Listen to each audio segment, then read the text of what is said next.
Every story appears ordinary until you see the core side of it. And what you're looking for is a story behind the news. We bring it to you from Lagos, the commercial capital of Nigeria. Giving you all sides and political stories round the clock. Every detail from the start line to the final whistle. Core TV News, expanding your view.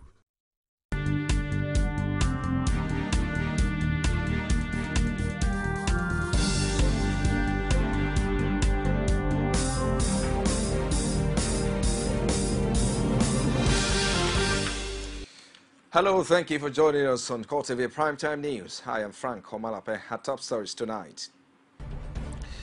Nigeria's military says in spite of negative reports in the media, troops at the battlefront remain resolute in the war against insurgency.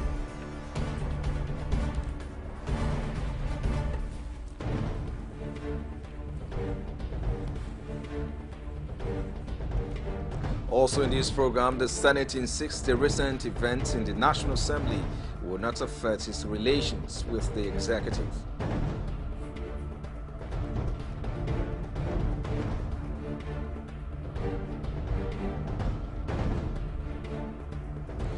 And the Central Bank of Nigeria extends registration for bank verification number for 4 months.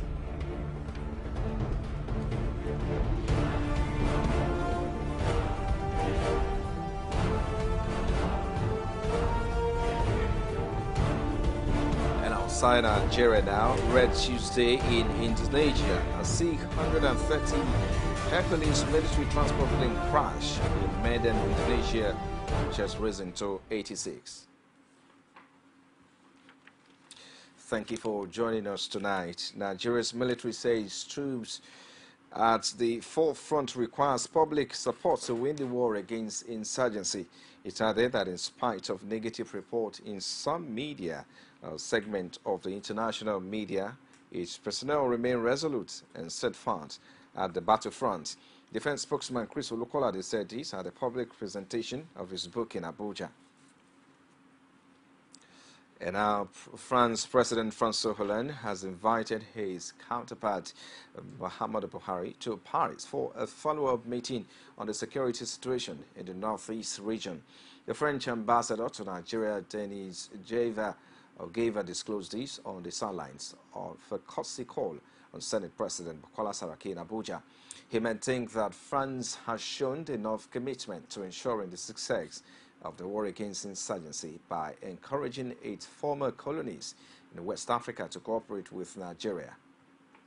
This meeting, this summit organized in Paris in May last year, the objective of it was to bring together the leaders of Nigeria and of the surrounding countries to promote a better cooperation and collaboration among them in the fight against Boko Haram. And I must say, well, since then, this cooperation precisely developed quite positively. President Hollande met President Buhari in Germany in the framework of the G7 recently. They discussed about that. And they convened to develop the cooperation in terms, bilateral cooperation in terms of intelligence, of military cooperation also. So, well, we hope that it will continue that way and that finally this terrorist threat can be eliminated. The Senate, under the leadership of Senate President Bukola Saraki, insists that recent events in the National Assembly will not affect relations with the executive. It also says it is keen on supporting the anti-corruption agenda of the Buhari administration. This was the thrust of the message Senator Saraki delivered when he received the French ambassador to Nigeria, Denis Gave, at the National Assembly complex.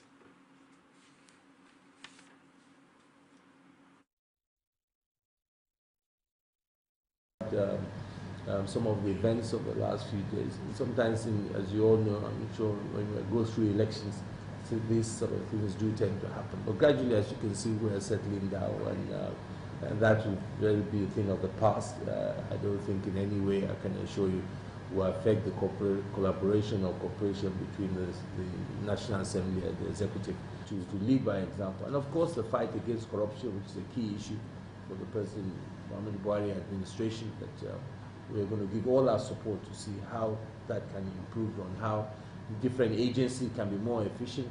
If there are overlaps, we can see how to improve and streamline and ensure that these areas are addressed. Sorry, Excellency, can you conclude? Meanwhile, the House of Representatives has inaugurated a 15-member ad hoc committee on the review of the standing orders. There is no aspect of the standing order that is to come up with the new set of guidelines for legislative activities for the next 4 years. Speaking at a brief ceremony, Speaker Yakubu Dogara, who was represented by his deputy Yusuf Lasso, charged the committee members to be thorough in carrying out their duties. The committee, which has 3 weeks to conclude its tasks, is also expected to perform the functions of the House Committee on Rules and Business until such is constituted. There is no aspect of the standing order that is off limits. You should feel free to dissect the standing orders and propose amendment to any rule you think is required to strengthen the operation of the House. The leadership will provide the committee with a list of areas it had identified for review, but you are enjoined to cast a wide net in a bid to provide a holistic review of the standing orders. The committee jurisdiction shall cover A. Making recommendations on revisions of the standing orders of the House. B. Ensuring that the jurisdiction of the House committees do not overlap. C. Carrying out all functions of the Standing Committee on Rules and Business of the House pending its constitution. D. Any other recommendation incidental or relevant to the subject matter of the committee's jurisdiction. E. Handing any other matter as may be assigned to it by the House or Honorable Speaker. And our Deputy Senate Leader, Bala Ibn Nala, is convinced that the former interim chairman of the All Progressives Congress, Bisi Akonde, did not blame the emergence of Bukola Saraki as Senate President on Northern's conspiracy against the Southwest. He insists that the one-time Osun State governor must have been misquoted.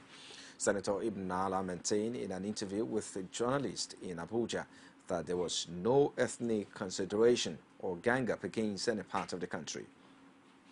Mr. Akande is a very respected senior member of this country, and I am not so sure he has not been misquoted as it relates to that issue.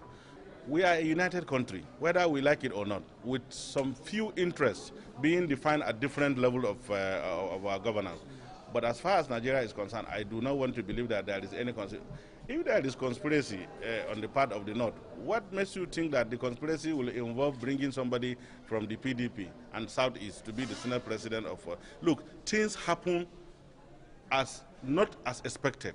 So I do not want to believe that that statement has not been erroneously attributed to Chief Bisi Akande. We hold him in high esteem, and I don't want to believe that that is an issue that we should talk about. Now, exactly 1 month into the new administration, Nigerians have begun to question the seeming slow pace of work the administration has taken, having raised the expectation of Nigerians during the last election campaign. Addressing the issue in a media briefing, the APC spokesman Lai Mohammed said despite being given handover note just 4 days before inauguration by the past administration with a lot of mess to clear, the president has in the past 1 month achieved measurable heights in the fight against insurgency.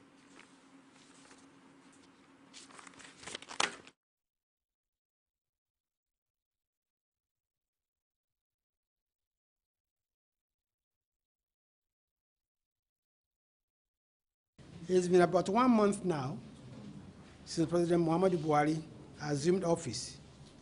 And I can tell you that there has been motion and there has been movement, contrary to what is being peddled in some quarters.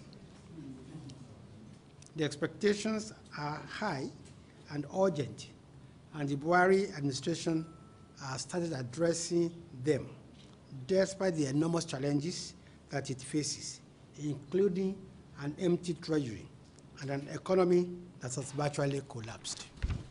The Buhari administration got the handover notes from the former government just 4 days before the inauguration, hampering its efforts to have a clear understanding of the situation on ground before taking the necessary measures to address it. If any disease is not appropriately diagnosed, it cannot be effectively treated. Away from there now, a federal high court in Abuja has granted permission to the Senate leader Ali Ndume to travel to Mecca on July 3 for Lesser Hajj. Senator Ndume, representing Borno South, is facing terrorism charges of sponsoring the Islamic terrorist group Boko Haram. Justice Gabriel Kolawole, in a ruling on Ndume's application to embark on the trip, ordered the Deputy Chief Registrar litigation of the court to release his passport and other travel documents. The judge, however, ordered the senator to return the travel document to the court within 72 hours of his return to the country.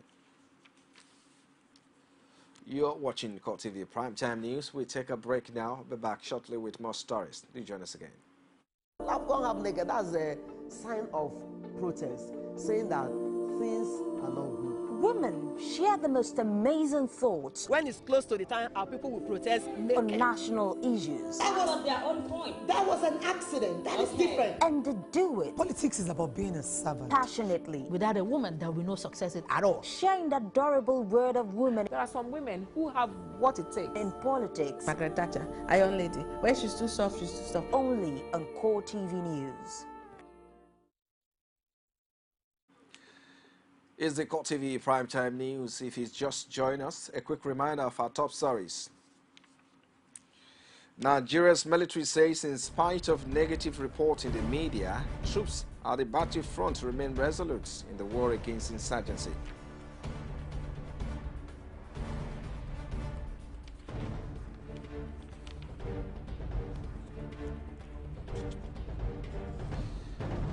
The Senate insists the recent events in the National Assembly will not affect its relationship with the executive.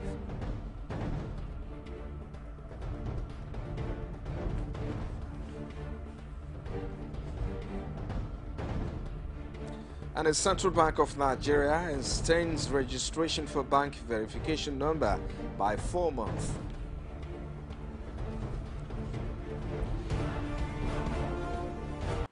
Thank you for joining us. Now, all our top stories can be found on our social media platforms. It's facebook.com/Court TV News. You can also follow at Court TV News NG. For live streaming, log on to youtube.com/Court TV, leave space, the news. Moving on now, the Central Bank of Nigeria has extended the bank registration verification deadline to October 31. This, according to the bank, is to accommodate customers who had thronged commercial banks nationwide in the last minute to beat the earlier June 30 deadline. CBN disclosed this in a statement signed by its Director of Banking and Payment System, Dipo Fatoku. The FS Bank expects the extension to facilitate a smooth completion of the registration exercise. It also noted that the new date will give Nigerian bank customers in the diaspora enough opportunity to sign on to the program. The bank added that guideline for the enrollment of the diaspora account holders will be released soon. And earlier on Tuesday in Ado-Ekiti, bank customers were in a last-minute rush to obtain their bank verification number in line with the June 30 deadline given by the Central Bank of Nigeria. In Ado-Ekiti, aggrieved customers who beseeched the deposit monetary banks gave various reasons for their late registration, thereby calling for an extension in the exercise. Correspondent Rashid completes the story. The serene environment which banks are known for is betrayed with these sites. No thanks to the last-minute rush for the registration of the bank verification number. Banks in Ado-Ekiti became markets of sorts as customers rushed to beat the June 30th deadline. Various reasons were adduced for lateness in the registration. Timing has been very, very difficult. You know, the policy has not really been settled. No permission in the office sometimes, and you find out before you get to the bank, it's closed. We didn't know that it is compulsory. They did tell us that it is compulsory. First bank so àtìgbà tán ti loot ẹ̀ tán ti rob ẹ̀ so ó difficult fún wa láti gba owó tá a bá wá sí Adó As some still struggle to beat the deadline and get the registration done, some have, however, succumbed to fate, asking for an extension in the registration period. I don't know how they can complete this exercise today, but I believe the exercise, if it can be extended by the central bank, then it will favor majority of the customers. If we go to the rural areas, I want you to postpone it because many of us here now, we came here yesterday and again today, and the thing is not done. So the extension, I mean, over a year is okay, but you still need an extension at least because things have not really been together. Nigerians have been accused generally of taking institutional directives with levity. It's, however, no doubt that the extension in the registration may erase the fear of being denied financial inclusion. Rashid, Port TV News, Ado Ekiti. And in Lagos here, in what appears to be a last-minute rush for June 30 deadline of the bank verification number, banks in Lagos struggle to manage the crowd as customers jostles to obtain their verification number. However, despite the extension, these Lagosians express mixed feelings on the exercise. But the interpretation of this BVN, people don't really know what it really means. That they will send it through message. I didn't know, maybe it will be possible or not. So I told them that I will not come back again. Nigerians are never known to be serious. I did my own last year. Immediately I went into the bank. I registered at 4 other banks like that. First Bank, Diamond, all of them, where I have account. Only to get to know that it is only one, just one. The stamping that I registered last gave me this. For the past 3 days now, if you go to bank, you will not even see chance to enter inside bank because majority of the people who refused to do the BVM at the earlier stage are now rushing in to do the BVM. They said I should come and do it. I said I can't enter through the door. The door is very small. So they said they will come back. Since then, they have not come back. I have not done my own. So I operate my bank, my system through the ATM for now. They should find a way that they should link up to the disabled ones for now, before the times expire. Well, now that he has been extended, of course, Nigerians stand a chance to take advantage of the extension. Away from there now, Osun State government says it has commenced the process of paying the salaries of civil servants in the state. It also announced a 50% cut in the salaries and allowances of political office holders. The government said in a statement issued from the governor's office that it is paying the balance of November and full December salary arrears owed. It added that efforts are run to ensure that the remaining months are cleared. On the 50% cut in salaries and allowances of all political office holders in the state, the government explained that it is one of the many steps being taken to boost the state coffers. It also noted that efforts are run to boost the state revenue by attracting local and foreign investment. Meanwhile, thousands of aggrieved local government employees stormed the Edo State Secretariat of the Nigeria Labour Congress to express their grievances over non-payment of the salaries. The state president of Nigerian Union of Local Government Employees, Young Elena Kenna, will let the staff to Labour House in Benin and join the NLCs to take action against the oppressive tendencies of state government, whom he noted have been insensitive to the plight. The report.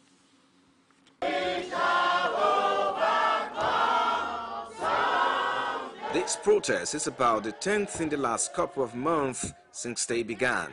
Yet there appears to be no progress in sight over their pay as the financial crunch bites harder. The aggrieved local government staff are from 15 councils of the state demanding their immediate pay of their salaries running into several months. Meanwhile, the state government had told local government weeks back to take care of its responsibility. As of today, local government is not autonomous. So that means they are under the state government. So the state cannot shy away from it. We are the responsibility of the state because we have Ministry of Local Government. So, comrades, our money is being managed by the Ministry of Local Government. So the state cannot wash its hands off it. State Chairman of Nigerian Labour Congress, Comrade Emmanuel Ademoku, in his solidarity assured the workers of its support of the workers having given 2 weeks ultimatum to the state government to pay up or face a strike action. 2 weeks ultimatum to Edo State government and to local government administrations in the state to pay your salaries ranging between 1 month to 8 months, now 9 months. Governments, if we issue that letter ultimatum to government and to the local government administration. After words of assurance from the leadership of the state NLC, the protesting workers later dispersed as they expect the government to heed their call soon. And now the disruption of the Odo Oye Descendants Day celebration of the Odo Oye community in Ijero local government area of Ekiti State has thrown the community and the whole Ijero town into turmoil amid a palpable fear of the unknown, while the leaders of the Odo Oye community accused the paramount ruler of Ijero Kingdom of disrupting their yearly family celebration. The king says the disruption, which led to loss of property, is because of the sinister motive of the organizers in seeking autonomy by pulling out of the Ijero Confederation. This development has pitched the two factions against each other. Correspondent Rashid, who visited the community, has made this report. Some visitors like us, Odo Oye community and the whole of Ijero town is one and with peace reigning. But on closer look, there is palpable tension and deep-seated animosity between the Odo Oye community and the paramount ruler of Ijero, or Wajero. The reason for this, though, is not far-fetched. The people of Odo Oye community say armed thugs under the instruction of the Owajero over the weekend laid siege on Odo Oye community entrance, blocking easy passage and disrupting the yearly Oye descendant celebration billed to hold at the weekend. Property worth millions were also destroyed in the assembly. For the Ijero himself to import thugs, armed, OPC thugs, armed with the thugs he's using in the Ijero to come and disrupt the peace of Odo Oye, the people of Odo Oye, and disrupt and prevented us during our celebration, destroying all the rented equipment, most of the rented equipment, and destroying all our food is unacceptable. It is illegal, unlawful, barbaric. My canopies burnt, my drum, tables, and some chairs. So what message are you passing across to the government? I am positive the message that the government will come to help me. The Ajero of Ijero Kingdom, Oba Joseph Adewale, who admitted the disruption of the said celebration, says the leaders of Odo Oye community are seeking for autonomy in the guise of family celebration, despite the community being just a sub-quarters under Ijero Kingdom. Their real aim is to take that sub-quarter out of this town and make it a separate community. And that is what they are gunning at. So, that they want to do family celebration is just a small screen. Because they didn't take permission from me, I made up my mind not to allow them to do it. We lie. A responsible, retired senior military officer now saying, I want to initiate autonomy. The answer is no. We know the law. With the hitherto peaceful communities now at each other's throat, the state government's intervention is needed in order to avert escalation of the already tensed situation. For the mere fact that we allow them to be moving just like that, another thing is still going to come. So we are begging government to come and react to this situation. With the Odo Oye community accusing the police and the Oba of Ijero of connivance and complicity, the two sides still remain in the trenches, ready to do battle. Rashid, or TV News, Ijero Ekiti. And of the police high command has again assured Nigerians that no security vacuum will be created following the withdrawal of military personnel from checkpoints across the country. Inspector General Police Solomon Arasa gave the assurance at the opening of a meeting with senior officers to review security in the first half of the year. The police chief also disclosed that the Special Anti-Robbery Squad will be provided with a new dress code to enable them stand out from hoodlums during their operations. The President has given a directive that our colleagues in the military should withdraw from some of the areas that they were mounting roadblocks to assist us as part of their constitutional role for military assistance to civil authorities. And we have agreed that there should be a dress code for all our SARs, nationally, so that they will be able to be identified with it. But because of paucity of funds, we are trying to get some designs, which the DIG in charge of logistics is trying to bring up to management for approval. Yes. And once that is done, we'll unveil it, and everybody will know what the dress code for the SARS operatives are supposed to look like. And as part of its renewed war against cultism and other criminal acts, the Imo State Police Command have engaged a group of young boys said to be cultists in a shootout leading to the death of one of them in Owerri. A correspondent, Hajibade Officer, has more in this report. Following on from complaints of harassment and attacks by some unknown gunmen near the Igbo Community Secondary School in Owerri, the Imo State Police Command swung into action to clear the suspected criminals who engaged the men of Imo State Police Command in a shootout. Achievements of the command in the last 24 hours. Precisely on Sunday, 28th of this month, operatives from this command acting on information that some court members were having a meeting somewhere,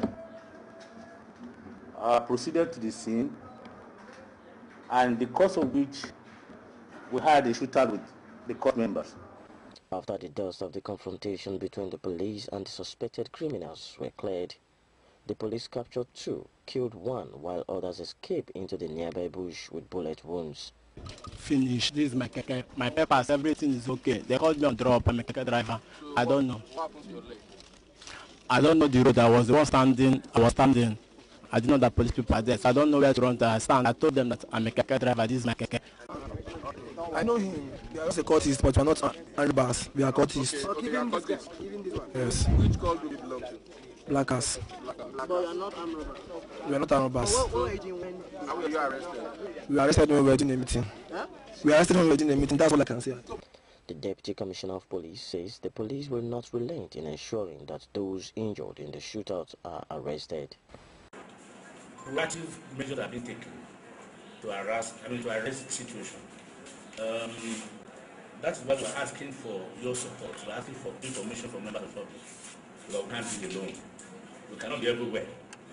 So we need your support. We need you to give us information so that we can together fight this crime. But for those who are in the police custody, the next line of action is to appear before the courts to test their culpability for their alleged crime. Ajibade Awofeso, Call TV News, Owerri. Abuja High Court Tuesday has rejected a plea bargain proposal mooted by persons accused of complicity in stealing pension funds. Ibrahim Ahmed Mazangari, Mohammed Sani Sulaiman, Hajia Fatima Mazangari, Saleh Yerima Sojo, and a whole lot of them were arraigned by the EFCC on a 29-count charge bordering on stealing and obtaining by false pretense, but the arraignment could not proceed due to the absence of third accused. Fatima Mazangari, whose counsel Ibrahim Salau claimed is very sick. He consequently pleaded for a shorter adjournment to allow his client to recover and be present in the courts to take her plea. But before the court adjourned proceeding to September 15, 2015, Salau, representing the first and fifth accused, informed the court that his client had open plea bargain discussion with the prosecution. Trial Judge Justice Abubakar Tamba cut him short and forbade him from broaching the subject of a plea bargain in his court. The accused persons, who were offered a biometric contract by a former head of the Civil Service of the Federation, Steve Oronsai, to regularize names of pensioners on the pensions payroll, allegedly smuggled in names of fake pensioners and collected unearned pension. You're still watching Court TV Primetime News. We'll take another break now. We'll be back shortly with stories outside Nigeria. Stay with us.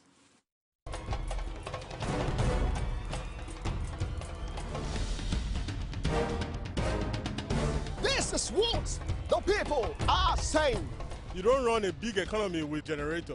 They need to do more in terms of energy and power. Many things to do for this Nigeria about lights, water, and new TT. For Nigerians that are not gullible, we know that good laws have done nothing good for this country. Buhari won the election convincingly. talk to her husband that you should keep promise about what you said. And because people are watching you, you know, another election is coming. Also, some people will strong for Yoruba land. Will be strong man. You don't die. This nation is moving forward. The best is going to take place. The people giving voice to the voiceless. And outside Nigeria now, South Sudan's army and allied militias abducted, tortured, and gang raped girls during fighting against rebel forces, as investigators found that at least 172 women and girls were abducted and subjected to sexual violence. A woman was dragged out of her hut and gang raped in front of a 3-year-old child, the report said. But the government denies its army has committed atrocities and says it will study the report. The UN mission in South Sudan said abuses during the 18-month civil war had reached a new scale of intensity and horror in recent fighting in the oil-producing Unity State. The military launched a major offensive against rebel forces in April with fierce fighting in Unity State's northern Mayan district, once a key oil-producing area, as the civil war began in December 2013 after Kier accused his sacked deputy Riek Machar of plotting a coup. And the death toll in the Tuesday crash of a military transport plane in Medan, Indonesia has risen to at least 86, as Zuki Philly, the official said. 86 bodies had been recovered from the crash site. Air Marshal Agos Supriyatna, Indonesia's Air Force commander, said the C-130 Hercules initially took off from Jakarta's Halim Perdanakusuma airport on Tuesday with 122 people aboard and 110 passengers and 12 crew members, as that it is not certain how many people were on the plane when it crashed. Major General Fahd Basia, an Indonesian military spokesman, said the aircraft, built in the United States in 1960s, had been inspected and cleared to fly before it took off from Suwondo Air Force Base in Medan. The crash site is about 5 kilometers, equivalent of 3 miles from the air base. And in sports now, the Napoli-owned striker Eduardo Vargas back to on the night, both opening the scoring and netting a superb winning goal as the strike sent Chile into their first Copa America final since 1987 after a controversial red card to Peru's Carlos Zambrano gave the tournament host the big advantage. Referee Jose Agotes played Zambrano in the first half, leaving Peru to play 70 minutes with 10 players, and despite a brave performance from Ricardo Garecia's men, Chile eventually prevailed 2-1 in Santiago thanks to a brace from Vargas. It could have been a very different match. The Estadio Nacional had got to choosing to send off Vidal early, with the Juventus midfielder tangling with Zambrano as the latter looked to shepherd the ball out in the 4th minute, and just 2 minutes later Zambrano received a yellow card for a foul of Alexis Shanzek before Peru's Jefferson Farron struck the post with a header, and in the 20th minute Agote left an indelible mark on the match.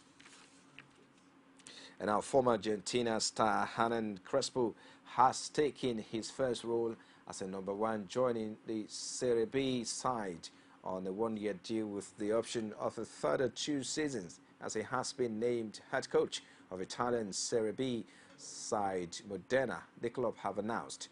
The former AC Milan, Inter and Chelsea player had been working as a youth coach at Parma, but their bankruptcy and relegation has allowed him to seek other opportunities.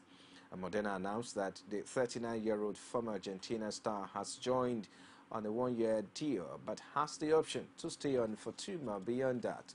Modena announces that it has hired Hernan Crespo as first-team coach, and the Argentinian coach has signed for 1 year plus an option for another 2 years, as Modena finished 18th in Serie B last season and kept their place in the Italian second tier through the playoff.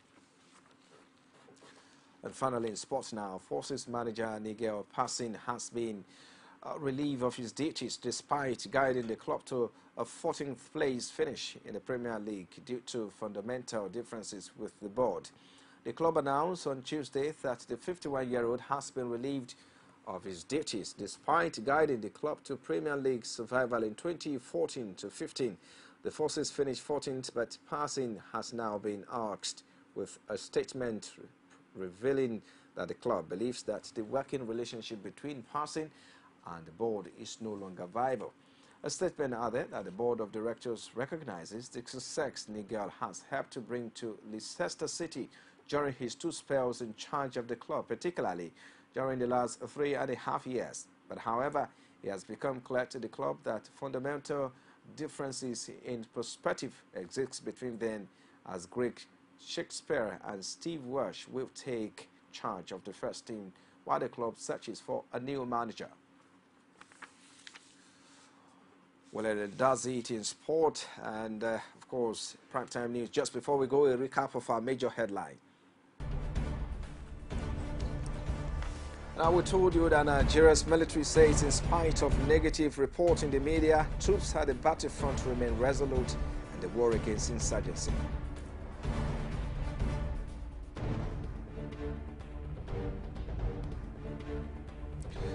We also brought to you that the Senate insists the recent events in the National Assembly would not affect its relationship with the executive.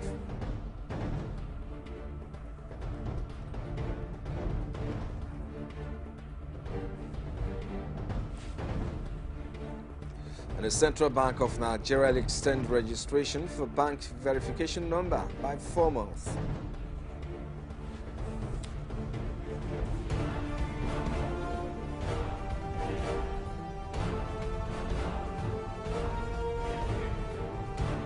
Finally, aside Nigeria, Red Tuesday in Indonesia, a C-130 Hercules military transport plane crashed in Medan, Indonesia. Death toll has risen to 86. Well, and that's it on Court TV Primetime News tonight. On behalf of the entire school, I am Frank Omalapeh. Do have a splendid day.